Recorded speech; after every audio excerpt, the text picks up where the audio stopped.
और story in Hindi 2.0 में आपका स्वागत है। जो आप लोग इस चैनल पर नए आए हो तो चैनल को सब्सक्राइब कर लेना और हमारी पुरानी वीडियो ज़रूर देखना और सुनना, आपको बहुत मज़ा आएगा। तो कहानी को शुरू करते हैं। आज की ये कहानी उमंग की है, तो उन्हीं के पॉइंट ऑफ व्यू से सुनते हैं। तो चलो कहानी को शुरुआत करते हैं। मेरा नाम उमंग है, मैं झारखंड का रहने वाला हूँ। मुझे इन सारी भूत, आत्मा, चुड़ैल जैसी बातों पर यकीन तो था, पर कभी इस चीज का अनुभव किया नहीं था। मुझे इन चीज़ों में बहुत इंटरेस्ट था, इसीलिए मैं ऐसी भूतिया जगहों पर जाता रहता हूँ, पर कभी इन चीज़ों को मैंने महसूस नहीं किया। मैंने इन चीज़ों को कभी नहीं तो देखा ना तो सुना। मैं उन दिनों कॉलेज की 3rd ईयर में था। मैं और मेरे 2 दोस्त, हम तीनों मेरे गांव में जाने वाले थे। मैं मेरे गांव पिछले 7 सालों से नहीं गया था, इसीलिए मैंने और मेरे दोस्तों ने मिलके मेरे गांव जाने का फैसला किया था। हमने अपने घर वालों से गांव जाने के लिए परमिशन भी ले ली थी। अब हम हमारे घर से दोपहर के 3 बजे के बाद गांव जाने के लिए निकल गए। मेरे साथ मेरे 2 दोस्त भी थे, पीयूष और आरव। इन दोनों ने कभी गांव की लाइफस्टाइल को जिया ही नहीं था और इन दोनों को गांव में समय बिताना अच्छा लगता था। तो हमारे घर से मेरा गांव 90 किलोमीटर दूर था, इसीलिए हमें गांव के बस स्टैंड तक पहुंचते हुए रात के 9 बज गए। अब बस स्टैंड पर इक्का दुक्का ही लोग थे। वहां से हमने ऑटो रिक्शा पकड़ी और गांव पहुंच गए। गांव में पहुंचते ही देखा तो सभी अपने अपने घर में सो रहे थे, कोई भी जाग नहीं रहा था। गांव पूरा एकदम सुनसान था। गांव में बस चौराहे पर एक बल्ब लटक रहा था। मेरा घर गांव के आखिर में पड़ता था, इसीलिए हम पैदल ही गांव की सुनसान गलियों से गुजरते हुए जा रहे थे और आखिरकार मैं अपने घर पहुंच गया। हमारे सभी लोग राह देख रहे थे। मेरे दादा, दादी, चाचा, चाची और मेरा बड़ा भाई जो हमारी ही राह में जाग रहे थे।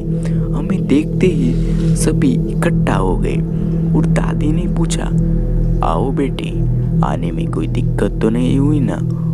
और ये सुमन, ये तुम्हारे दोस्त हैं ना? मैंने हाँ में मुंडी हिलाई और बोला, दादी अभी तो बस 10 ही बजे, गांव में कोई नहीं दिख रहा, सब जल्दी सो जाते हैं क्या? चाची ने कहा, हाँ गांव में सब जल्दी सो जाते हैं और जल्दी उठ जाते हैं, पर तुम सबको जरूर भूख लगी होगी, आओ खाना खाते हैं। हम तीनों ने सुबह के बाद कुछ नहीं खाया था, इसीलिए हमें बहुत ही भूख लगी थी। हमने खाना खाया और तीनों ऊपर के कमरे वाले चले गए। हम सो भी गए। दूसरे दिन नहा धो के तैयार होके हम चारों, मैं, पीयूष, आरव और मेरा बड़ा भाई शुभम, 2 बाइक लेके पूरा गांव घूमने लगे। हमारे कुछ रिश्तेदारों के घर गए, बाद में गांव के हमारे खेत में भी गए। तभी घूमते घूमते हम हमारे गांव के तालाब के पास बनी बड़ी और पुरानी हवेली के पास से जा रहे थे। वो हवेली काफी बड़ी और दिन में भी डरावनी लग रही थी। मैंने तुरंत ही पूछा, भैया ये हवेली किसकी है और क्या यहाँ कोई नहीं रहता है? भाई ने बस चुप रहने का इशारा किया। बड़े भैया ने गाड़ी को तेज भगाया और पीछे आ रहे मेरे दोस्तों को भी स्पीड बढ़ाने को कहा। बाद में हम हमारे गांव के पुलिया के पास जाके गाड़ी रोकी और सभी वहीं पुलिया पे बैठ गए। और फिर बड़े भाई ने बताया कि छोटे, उस हवेली में कोई नहीं रहता। कहते हैं कि वहाँ 15-20 साल पहले जमींदार और उसका पूरा परिवार रहता था, पर एक रात लुटेरों ने वहाँ लूटपाट की और उस रात लुटेरों ने जमींदार और उसके पूरे परिवार को मार दिया और जमींदार के बड़े लड़के को हवेली के कुएं के पास जिंदा जला दिया।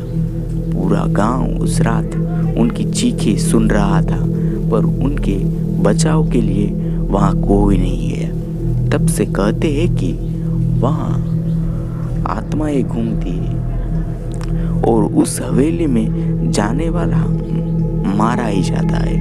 किसी ने तो उस हवेली के छत पे 2 लड़कियों की साफ झलक भी देखी है और कोई कहता है कि हर अमावस की रात चिल्लाने और रोने की आवाज उस हवेली से आती है। वहां अब कोई नहीं जाता। एक बार शहर से 2 लड़के उस हवेली के राज को जानने के लिए और वीडियोस बनाने के लिए आए थे।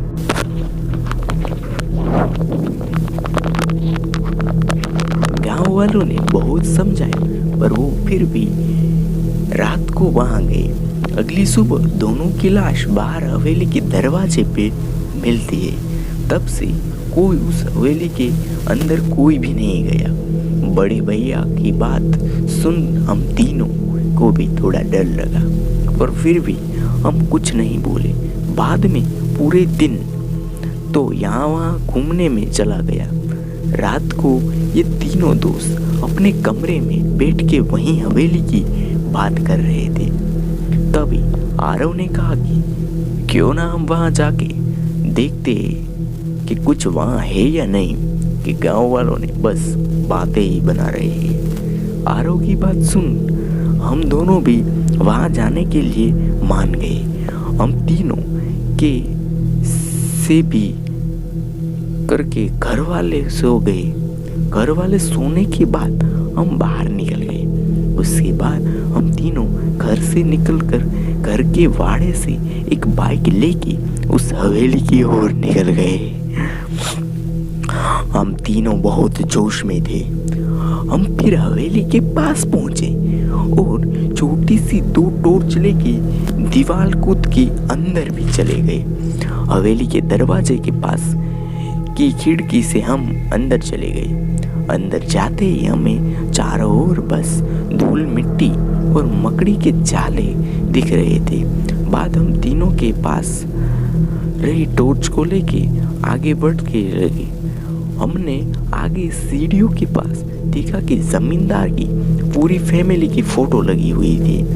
हमारे पास 2 ही टॉर्च थी, इसीलिए मैं और पीयूष एक और दूसरी ओर आरव अकेला एक और गया। हवेली में अब हम दोनों ये टुकड़ियां बट चुकी थी।